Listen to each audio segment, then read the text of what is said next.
안녕하십니까, 피터 신부입니다. 다볼사이버 성당 상담심리학 강좌에 함께 참여해주신 모든 분들 진심으로 감사드립니다. 오늘서부터 이제 상담에 관련한 강의들이 쭉 이어질 텐데요. 그 첫 번째 시간으로 이제 상담 심리학에 관련한 강의들이 이어질 예정입니다. 물론 오늘 첫 번째 이 화면에서처럼 상담 심리학은 어떤 학문인가요? 이렇게 질문을 통해서 그 질문에 대한 답변식으로 강의가 이어질 텐데요. 이러한 형식은 일반 심리학을 전공하지 않은 분들이 상담에 대해서 관심이 요즘 되게 많습니다. 그래서 상담에 대한 이야기를 하려면 기본적인 어떤 상담에 대한 이론이 좀 뒷받침되어야 하겠죠. 그리고 그런 이론적인 어프로치가 있어야 그 위에 실질적인 어떤 실천적인 이야기들을 해나갈 수 있습니다.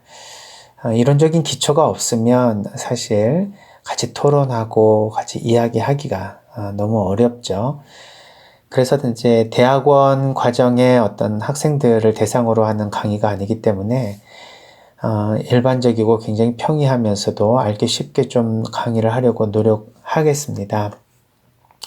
그러나 이 강의를 하게 된 근본 목적은 심리학 전공자가 아니더라도, 그리고 또 이러한 심리 상담사가 되려고 하는 분이 아니더라도 이 상담과 관련된 이 심리학적 이론들, 그리고 여기에서 계속 나오게 되는 인간에 대한 이해들은 우리가 인생을 살아가면서 서로가 서로를 좀 이해하는데 훨씬 더 도움을 많이 받을 수 있고요.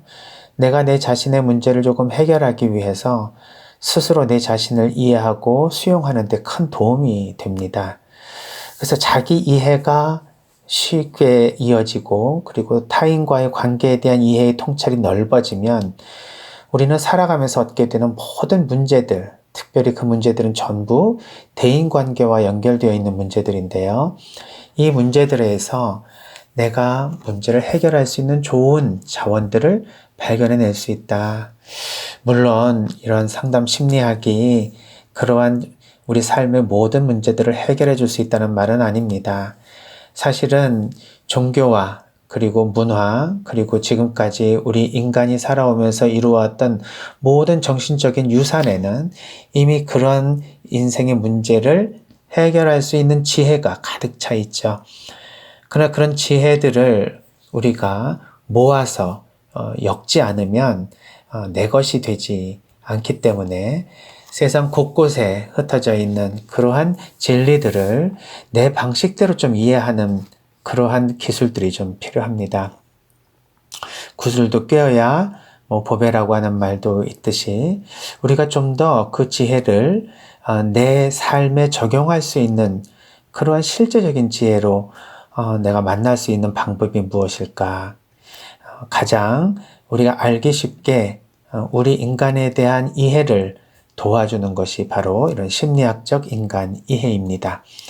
너무 초월적인 그러한 신학적인 견해 또는 형이상학적인 그런 철학적인 견해, 또 과학과 또 나름대로의 어떤 전공적인 지식이 있어야만 이해할 수 있는 생물학적 인간 견해 말고 우리가 평상시에 실제로 접할 수 있는 정신적이고, 그리고 정서적이고, 그리고 신체적이고, 또 사회적이고, 관계적인 우리 인간의 삶 안에서 뭔가 이런 지혜를 찾아낼 수 있는 방법, 그것은 이런 심리학적 인간이해가 그나마도 좀 잘 기능할 수 있다는 생각이 듭니다.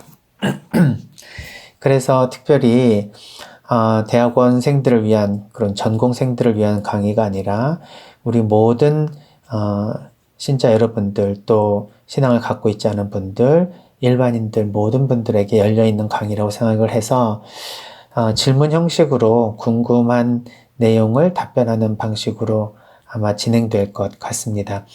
그러나 그렇다고 해서 다루어야 될 이론이 빠져 있는 것은 아니고요. 또 아주 쉽게 표현한다고 해서 내용이 그렇게 이해하기가 쉬운 것은 아닐지도 모릅니다. 그러나 자꾸 이제 들어보시면, 이 사람에 대한 이해를 심리학자들은 이렇게 하고 있구나. 그것이 다 옳고 맞다는 얘기가 아니라 이런 관점으로 보게 되면 사실 서로가 화해하거나 또 서로 친밀감을 나누거나 내 자신이 스스로 내 자신에게 좋게 대해줄 수 있는 그런 자존감을 올리거나 하는 여러 가지 면에서 도움을 받을 수 있다는 생각을 할 수 있습니다. 그리고 무엇보다도 저는 상담의 복음화, 이 상담은 사실은 우리 인류가 태어나면서부터 오랜 시간 동안 서로가 서로에게 힘이 되어주면서 관계적으로 살아오는 인간에게는 꼭 필요한 그런 삶의 도구였습니다. 그래서 상담을 굳이 꼭 공부하지 않아도 우리는 상담 안에서 서로 살아왔거든요. 근데 이것이 학문적으로 정립이 되고 난 후에 이러한 그 지식들을 좀 더 잘 이해하기 위한 이론들이 계속해서 나타나기 시작합니다. 그래서 이제 상담 심리학이라는 이론이 생겨나게 되는데요. 이것을 많은 사람들이 이제 알게 되고, 그리고 그것을 통해서 서로 간의 이해를 좀 더 도와줄 수만 있다면 상담은 결국 복음을 전파할 수 있는 굉장히 중요한 수단이 될 수 있다. 그래서 심리학의 베이스를 가지고 있는 상담만이 아니라 신앙과 그리고 복음과 연결되어 있는 이러한 상담의 활동은 오늘날 우리가 예수님의 말씀을 다른 사람들에게 전할 수 있는 또 하나의 중요한 수단과 도구가 될 수 있다는 생각이 들었습니다. 그래서 상담의 복음화라고 하는 것은 제 삶에 굉장히 중요한 철학이 되어 있고요. 그 다음에 상담이 복음화가 되기 위해서는 상담자의 복음화가 되어야 된다. 즉 선교사가 자신은 복음화되지 않은 상태에서 복음을 전한다. 참 있을 수 없는 일이겠죠. 따라서 상담자가 심리학적인 공부를 통해서 영적으로 더욱 성숙할 수 있는 기틀이 되었으면 좋겠다. 그 다음에 상담을 통한 복음화. 아까도 말씀드린 것처럼 상담이 복음화되면 상담을 통한 복음화가 이루어지겠죠. 이렇게 이 세 가지의 그런 철학을 가지고 저는 이런 상담 공부를 하게 되었는데요. 상담의 복음화, 상담자의 복음화, 상담을 통한 복음화가 이루어지기 위해서는 결국 상담의 대중화가 필요하다라는 생각이 들었습니다.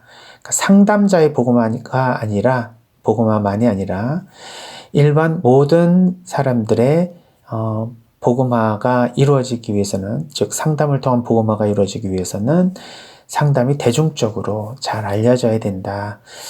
그래서 많은 분들이 지금 대학원 과정에 상담심리학과를 지원하고 또 상담에 대해서 굉장히 관심이 많은 오늘날인 것 같습니다.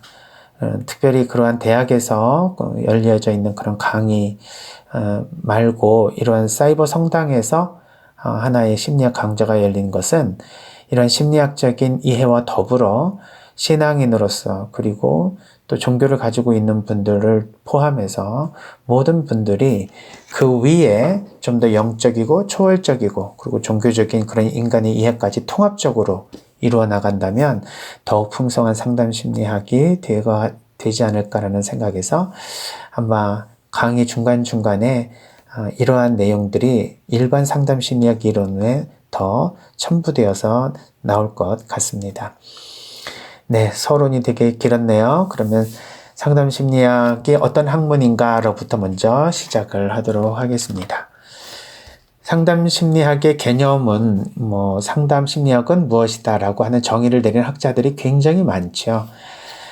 그러나 일단 저는 미국 심리학회의 카운슬링 사이콜로지의 정의를 내린 그 부분이 있습니다. 그 학교 홈페이지에 가면 나오는데요.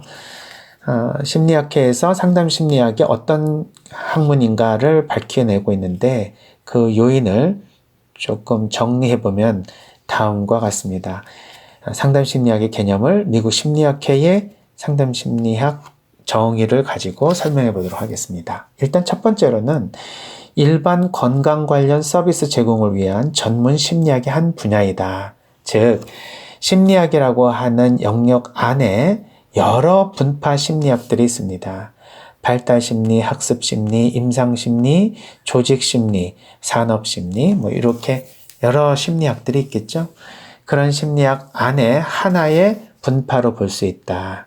그런데 그때는 건강 관련 서비스를 제공하는 심리학이다. 물론 상담심리학과 굉장히 비슷한 또 하나의 개념이 있는 심리학이 있죠. 임상심리학이 있습니다. 상담심리학은 인간의 보편성을 가지고 심리학적 접근을 하는 학문이라면 임상심리학은 인간의 특정한 어떤 성격적인 문제들 그리고 정서적인 어떤 심리적인 정신적인 여러 가지 장애를 다루는 학문이다. 그래서 상담심리는 보통 우리들의 심리를 얘기하고요. 임상심리는 정신병리적 차원에서 그런 문제들을 좀 더 깊이 있게 다루는 학문이다. 이렇게 볼 수 있습니다. 두 번째로는 자신과 대인관계 기능성에 초점을 맞춘다. 여기서 중요한 개념이 있습니다. 바로 기능성이라는 것입니다. 내 자신과 또 내가 다른 사람과 맺는 관계, 이 대인관계에는 여러 가지 패턴들이 있습니다. 그 관계에는요. 예를 들면 내가 내 자신을 좋아할 수도 있고 내가 내 자신을 못마땅하게 생각할 수도 있죠. 대인관계가 흔히 좋다라고 표현하기도 하고 대인관계가 어렵다라고 표현하기도 하고 대인관계에 문제가 있다라고 표현하기도 합니다. 그렇다면 내 자신과 또 다른 사람과의 관계에서 뭔가 원만하지 못하다. 그렇다면 우리는 그것을 무슨 말로 표현하느냐면 기능하지 못한다. 이런 말로 표현합니다. 그래서 이 기능성에 초점을 맞춘다는 말은 그렇구나 하고 넘어갈 말은 사실은 아닙니다. 이게 굉장히 많은 의미를 포함하고 있는 단어거든요. functioning이라고 하는 단어죠. 여기에는 예를 들면 우리의 어떤 그 가치관 또는 윤리, 도덕, 규범 이런 것에 대한 것은 가급적이면 배제를 하고 오로지 조금 기능성에 초점을 맞춘다는 의미가 있습니다. 그러니까 이런 것 때문에 심리학이 약간 종교와 충돌할 가능성이 있을 수 있다. 윤리적으로 조금 심리학이 문제가 될 수 있다라는 우려를 하시는 분들이 있습니다. 그러나 이 기능성이라고 해서 인간의 보편적인 윤리와 도덕을 무시하면서 무조건 개인이 기능하는 데에만 초점을 맞추느냐? 그렇지 않습니다. 그러니까 심리학도 결국은 우리 인간이 추구하는 보편적 가치 안에 존재하고 있는 하나의 학문입니다. 세 번째로는 삶의 각 단계에서 경험하는 정서, 사회, 직장, 학교, 신체와 관련된 문제를 다룬다. 여기에서의 또 핵심 단어는 삶의 각 단계입니다. 보통 생애 발달 단계라고도 말하죠. 유년기, 청소년기, 성인기, 노년기 이러한 단계에 맞춰서 우리가 느끼는 그러한 정서들이 다 다를 것입니다. 또한 우리의 생각도 점점 바뀌어 나가겠죠. 그리고 우리의 신체도 나이가 들어가면서 점점 기능성이 약화될 것 같습니다. 약화됩니다. 그러니까 여기에 따르는 여러 가지 문제들이 있습니다. 사실 따로따로 존재하지 않죠. 나이가 들어감에 따라 신체적인 기능이 떨어지면 그에 맞춰서 정서적인 그런 특정 감정들이 발달하게 되고 또 생각도 변화하게 됩니다. 따라서 각 인생의 단계에서 경험하는 우리 삶의 문제들을 깊이 있게 연구하고 그 연구를 통해서 그 단계에 있는 사람들을 도와주는 것이 상담심리다. 이렇게 볼 수 있죠. 그 다음에 전형적인 삶의 스트레스에 초점을 맞추지만 특별히 개인적, 가족적, 집단이나 조직적 차원에서 갈등하는 문제들에 더 많은 관심을 가진다. 그러니까 이제 문제가 있다라고 하면 그것은 예를 들면 대인 관계에서 많이 발생하죠. 그래서 이것은 삶의 스트레스라고 볼 수 있는데 이 스트레스에 초점을 맞춰서 어떻게 하면 스트레스를 이겨낼 수 있고 어떻게 하면 스트레스를 덜 받을 수 있는 것뿐만 아니라 받았다 하더라도 그것을 이겨내고 견뎌낼 수 있는 능력을 길러줄 수 있을까 이런 거에 관심을 많이 가진다. 여기까지가 이제 상담 심리학자가 가지게 되는 그러한 상담 심리학의 주제라고 볼 수 있습니다. 따라서 이 주제는 그냥 한마디로 핵심적으로 보면 상담 심리학자가 이렇게 관심을 가지고 있는 주제는 결국 삶의 문제며 삶을 살아가는 인간 자체에 있다고 볼 수 있습니다. 이 상담 심리학을 연구하는 사람을 우리는 심리학자라고 하는데, 신체적, 정서적, 정신적 건강 문제를 호소하는 사람들을 도와서 자신의 행복감을 증진하고 스트레스 감정을 줄여주는 문제 해결을 위해서 태어난 학문이다. 상담 심리학자는 웰빙감을 증진하고 스트레스를 줄여준다. 그리고 어떻게 그렇게 하느냐 했을 때는 방법론적으로는 내담자에게 심리학적 평가와 진단을 통해서 심리적 증상을 치료한다라고 볼 수 있습니다. 이 평가는 영어로는 assessment라고 하고요. 진단은 diagnosis라고 표현하죠. 임상심리에서는 대개 진단이라는 용어를 많이 쓰고 상담심리학에서는 이 평가라는 용어를 많이 씁니다.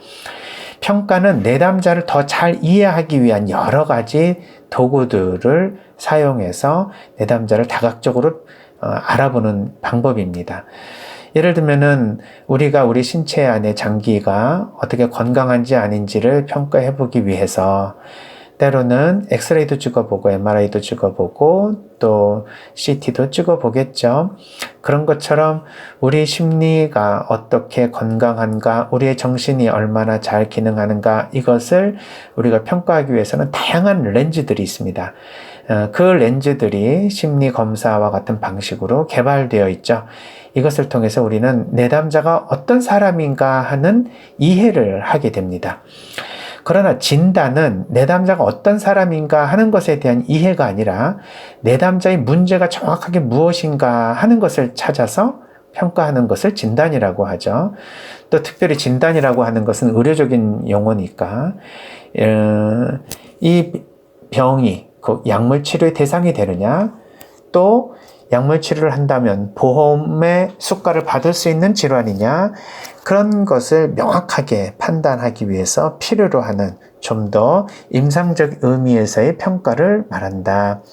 따라서 상담 심리학자들은 평가라는 용어를 많이 쓰지만 진단이라는 용어도 함께 쓰기는 하지만 많이 쓰지는 않는다. 그러나 임상 심리학자들은 진단이라는 용어를 많이 쓰게 되는 것이죠. 이제 상담 심리학자의 역할에 대해서 한번 알아보겠습니다. 아까도 말씀드린 것처럼 전생의 발달에서 내담자의 성격, 부부 대인 관계, 가족, 집단 공동체, 직장에서 드러나는 강점과 자원을 확인한다. 이게 굉장히 중요한 내용입니다. 임상심리학에서는 내담자의 문제를 확인합니다.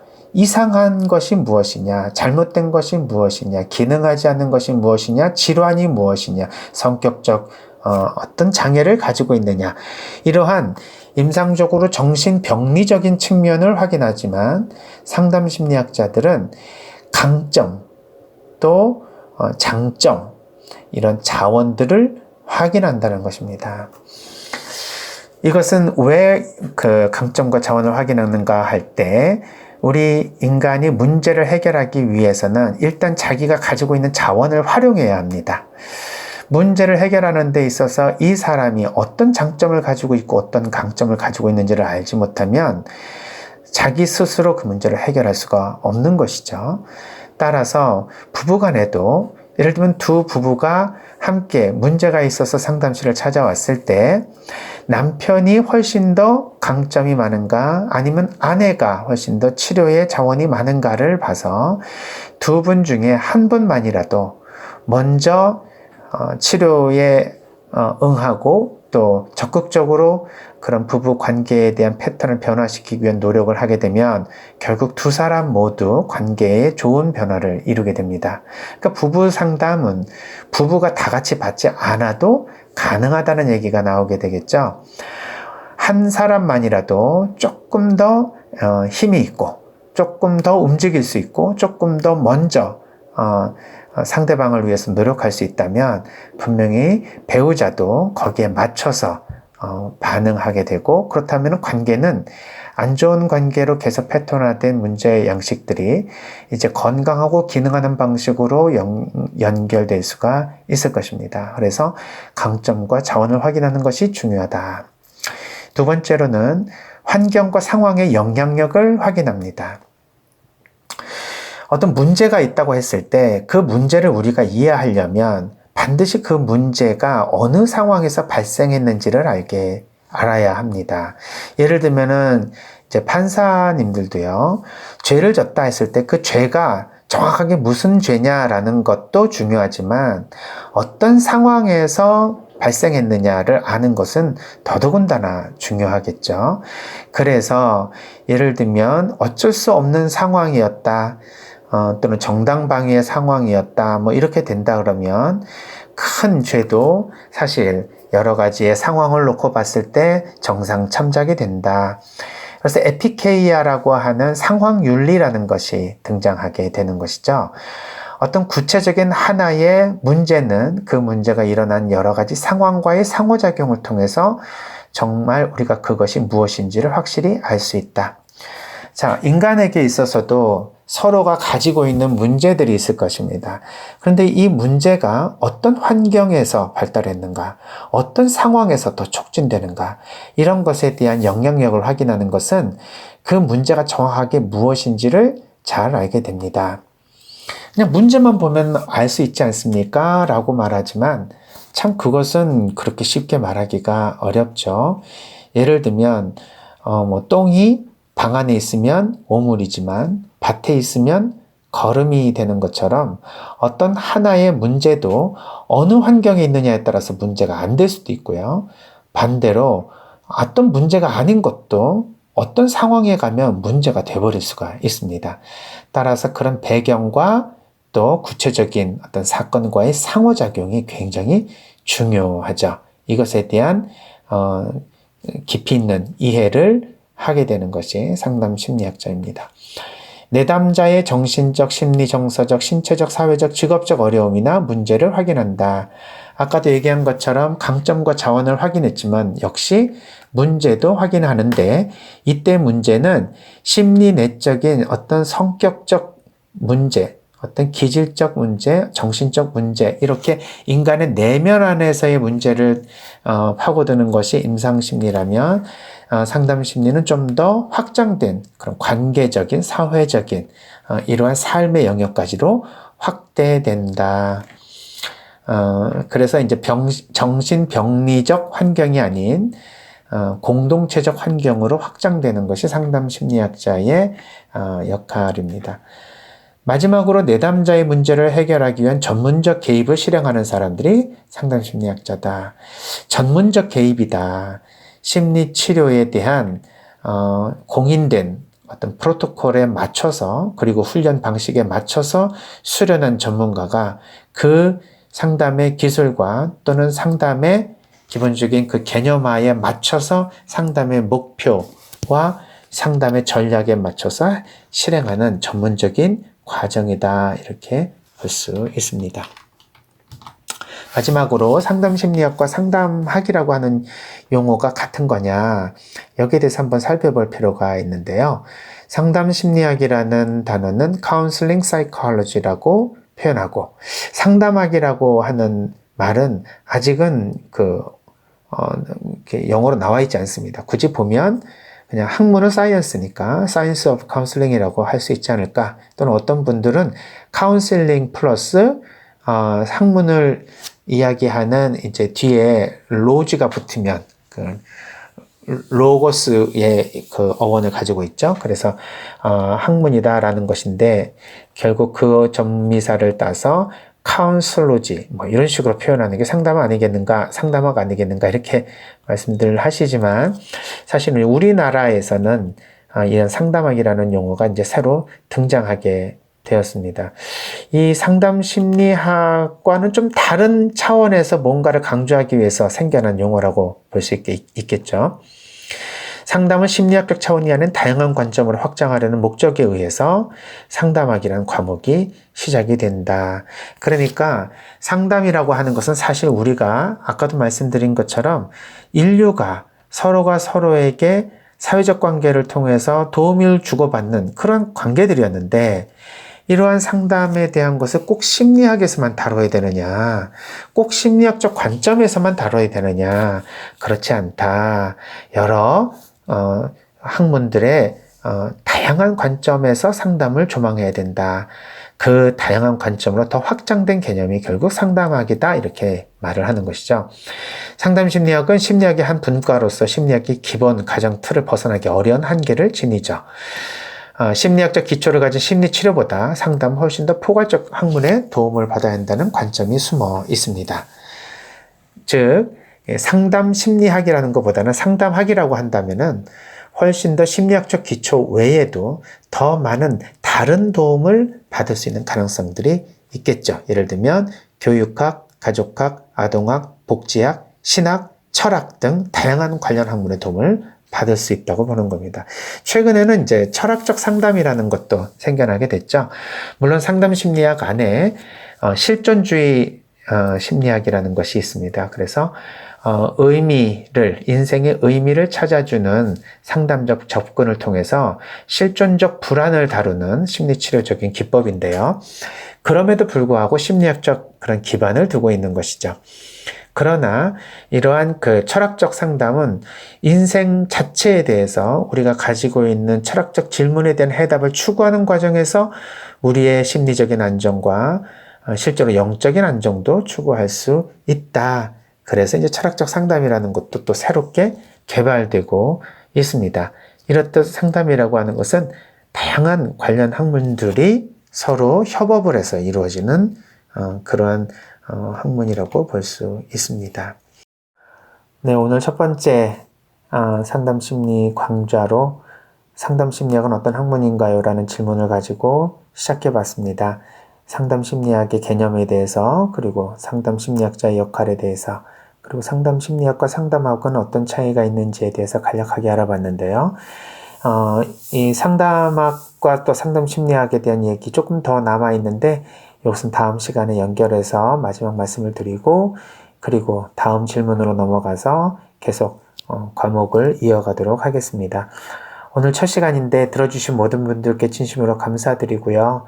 제가 학생들 앞에서 맨날 강의하다가 이런 인터넷에서, 그리고 특별히 모든 대상 분들에게, 특히 어르신 분들이 듣고 계신다는 생각을 하다 보니까 말도 잘 안 나오고요. 뭐 어떤 단어를 어떻게 표현해야 될지 사실은 굉장히 머릿속이 복잡했습니다. 좀 더 편안한 마음으로 강의하도록 하겠습니다.